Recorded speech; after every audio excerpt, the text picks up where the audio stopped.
This isn't so much a haul as maybe a salvage, a scavenge perhaps, accidental book scavenge. I was trying to make one of those cute, like, oh, I've got so many books, thumbnails that people do, and this just isn't a lot, but I also realised most of the people on BookTube are female and are probably not 6'2".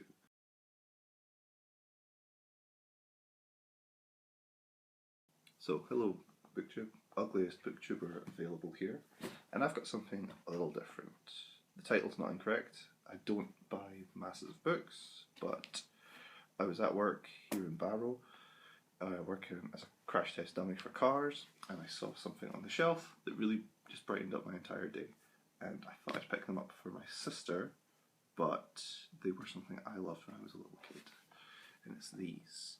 Now, I'm hoping that some people will know what these are, but I'll briefly go over them. These are the Fighting Fantasy series of game books. Now, game books were also known as choose your own adventure books, and in the 80s and 90s, they dusted the market. They sold, Fighting Fantasy alone sold about 20 million copies, but loads of franchises got in on it. Doctor Who had them, Dungeons and Dragons sold a few, and I'm fairly sure even Star Trek got in on it at one point.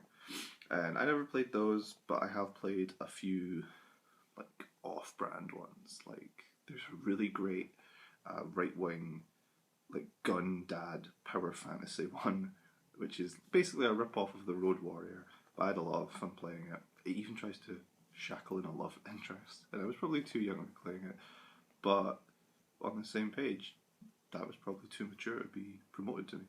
And there's also another series by, I think it's John Deaver, who wrote these like long, like, narratively structured game books called Kai, where you played as a warrior monk, basically a Jedi. And yeah, that was a really interesting change up, because most of these are not connected to one another. They're all apparently set in the same universe, but not connected narratively. So I'm going to show you a little bit about how to play them and what they look like, particularly these editions, because that's what I want to talk about today. And that's it. That's how you play one of those books. And I'll now tell you a little bit about the series as a whole. They never veered too far from fantasy, but my particularly favourite type of fantasy is stupid fantasy. The best version of it was a now defunct podcast called Fantasy Fiction, which drew heavily on just nerdy references that the guys behind it did. But these are the fantasy ones of these, in fact the whole genre of these is rooted in its time of 80s pulp. They are so of that time, and it's a real shame that it's gone and it's been replaced by this more super serious ideas of genre fiction, because genre fiction is just the polite way of saying trash fiction. And we now have fantasy like Game of Thrones, which takes itself super seriously, which I think is one of the detriments to it, because the narratives going on, there is a disconnect talking about power and political dynamics when there's dragons and zombies. There's no good reason why he could have taken the core of the Game of Thrones books and put them into just historical fiction. I understand you can use any fiction as a way to talk about real issues, but in an entertaining way. It just personally doesn't work for me. Fantasy and sci-fi I just don't gel with them. I gel with them when they're usually incredibly well written, like Mervyn Peake's work, but usually I do think it's for an adolescent audience. And these are perfect for that adolescent to child audience, but there's a few pros in this that weren't in the old editions that I'll go over first. It's the quality. The actual books are made, they're a lot sturdier. It would take me a little bit of time to tear this apart. A quick run through the text now. The typeface is a little stronger as well. It's easier to read. They've removed one or two of the more problematic's not the right word, but maybe just slightly more mature language that was in there for kids. They haven't, funnily enough, they haven't removed everything. Where is it? This one. Appointment with Fear has got a lot of child death in it that has just not been sanitised. But, yeah, like the old ones, they are gender non-specific, which is great, even though these are clearly written for a boy audience in the 80s that would be interested in Dungeons and Dragons and sci-fi and comic books. Your gender is never assumed in it, so any child could enjoy it. My mum, in fact, enjoyed these when she was a little kid, and that's why I'm thinking my sister would enjoy them, because now there is less of a stigma on girls being into what used to be seen as primarily boy-centric material. And for cons, luckily there's not a lot of cons, especially in these editions. These editions are really, really good, except for one major. Okay, so I'll show you a little how these things start out. This is just luck. The books are very simple on how to start your adventure. The artwork's It's not 8 pages long, it's bold, 3 on the It's mechanics, certainly eye-grabbing. and But what you'll need. the So original Appointment with you Fear only was really drawn by need Brian Bond, a which, if bit of scrap anyone paper, knows pencil, anything an about eraser, comics, and it's 2 dice. incredible Gives you your comic background, and which artists, is obviously. pretty In fact, similar for each and every Dorks, one. The Killing Joke. It's a standard That's all fantasy Brian Bond. D&D background, Wonderful, wonderful or artist. role-playing He also works scenario. with a lot You're an of adventurer Shreds. looking for riches Also- or wenches. Take your pick. This one's actually a little bit longer than I'm most. trying to find it. The old editions used to have all the rules and the inventory along with the stats at the front. The Scholastic ones now do them at the back, which is fine. It's not too big a deal. To any kids playing it, I would recommend scrap bit of paper over using these inventory, because you'll have to erase stuff. The art's okay. The paper on this is a lot thicker than the old ones. The old ones used to be printed on pulp. This one could probably take some vigorous erasing, but it's also just nicer because pencil just gums up a little bit. And then you start playing.